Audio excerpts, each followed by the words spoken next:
Oi, pessoal, tudo bem? Sejam bem-vindos à primeira aula do terceiro bimestre.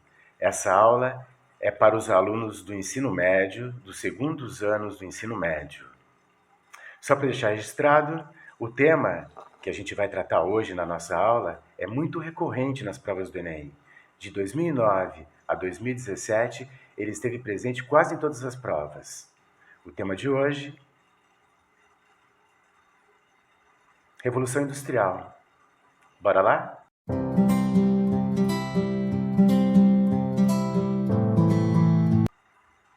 Revolução Industrial, primeira Revolução Industrial, início da produção em massa, onde, quando e por que ela começou.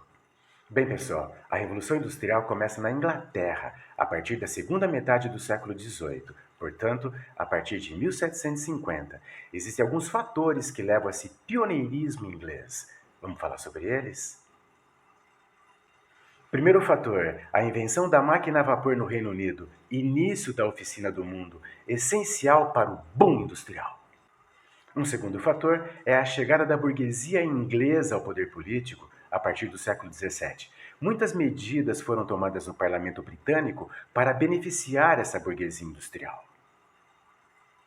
Outro fator muito importante é que os ingleses passaram séculos acumulando riquezas, e essas riquezas vinham das mais diversas atividades, desde o comércio internacional, passando pelo tráfico de escravos e até mesmo o corso, uma espécie de pirataria em nome do Estado.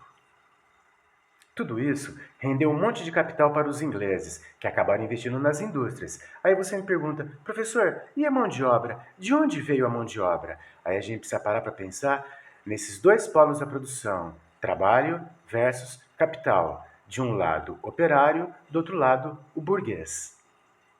Já naquela época, a burguesia gozava de uma série de vantagens dentro e fora do parlamento. Essas vantagens têm muita relação com as revoluções inglesas que aconteceram a partir do século XVII. Não se esqueça, a burguesia inglesa é a mais poderosa do mundo. Ela está acima até mesmo da aristocracia e da realeza, diferente dos seus vizinhos do continente. Para os operários, a história era bem diferente, marcada por muita exploração, desde longas jornadas de trabalho com salários irrisórios, passando até mesmo pela exploração sexual. Muitas famílias camponesas foram expulsas de suas terras, e esse êxodo rural vai gerar os latifúndios. E essa mão de obra dessas pequenas terras, que serão dispensadas, encherão as fábricas nas cidades. É daí que vem a mão de obra. Você já deve ter percebido que existe aí uma tensão entre os polos de produção, de um lado o operário, do outro lado o burguês. Essa tensão vai gerar muita revolta e logo ali na frente dois movimentos importantes, o cartismo e o ludismo. Continuando, o cartismo era um movimento que tentava obter direitos através da política, eram as cartas do povo. Do outro lado, temos o ludismo, que era um movimento formado por operários desempregados que saíam à noite revoltados, tocando fogo em fábricas e quebrando máquinas. Daí ficaram conhecidos como os quebradores de máquinas. E aí, pessoal, muita informação? Tá pesado? Lembre-se, você pode dar um pause a qualquer momento e voltar para rever essa aula. Não se esqueça de anotar suas dúvidas. Não se esqueça de levantar suas questões. Essa aula tem que estar no teu caderno. Vamos continuar? Bem, a expansão da Revolução Industrial, ela se dá em três fases, sendo que a primeira, ela começa no final do século XVIII e início do século XIX, que ela vai sair da Inglaterra e vai para a França. O principal combustível é o carvão. Já na segunda fase, no final do século XIX, as máquinas se espalham para o resto da Europa, Estados Unidos e Japão.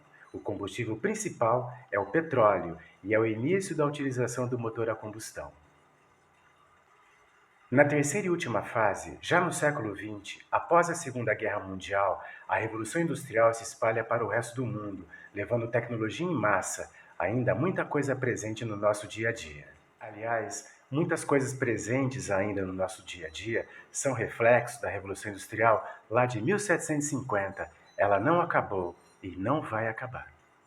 A grande importância da Revolução Industrial foi tornar os métodos de produção mais eficientes do que aqueles conhecidos na época. Vale lembrar que se produziu muito mais em menos tempo. As mercadorias ficaram mais baratas por estarem sendo produzidas mais rapidamente, o que também estimulou o consumo, abrindo portas para a onda de consumismo, que começou a se estabelecer principalmente a partir da terceira fase da Revolução. Todo esse processo revolucionário que a gente acabou de ver vai fazer com que cresça desordenadamente as cidades e aumente a poluição no mundo inteiro, causando até mesmo problema para a vida na Terra. Mas isso é uma discussão para um outro momento, que vai envolver biólogos, geógrafos e principalmente ambientalistas. E aí, gente? Eu espero que vocês tenham gostado desse formato de aula. Se você teve qualquer dúvida, qualquer questionamento, dá um toque lá no WhatsApp. Respondo rapidinho, tá bom? Então a gente se vê na próxima aula. Um abraço e até lá. Tchau.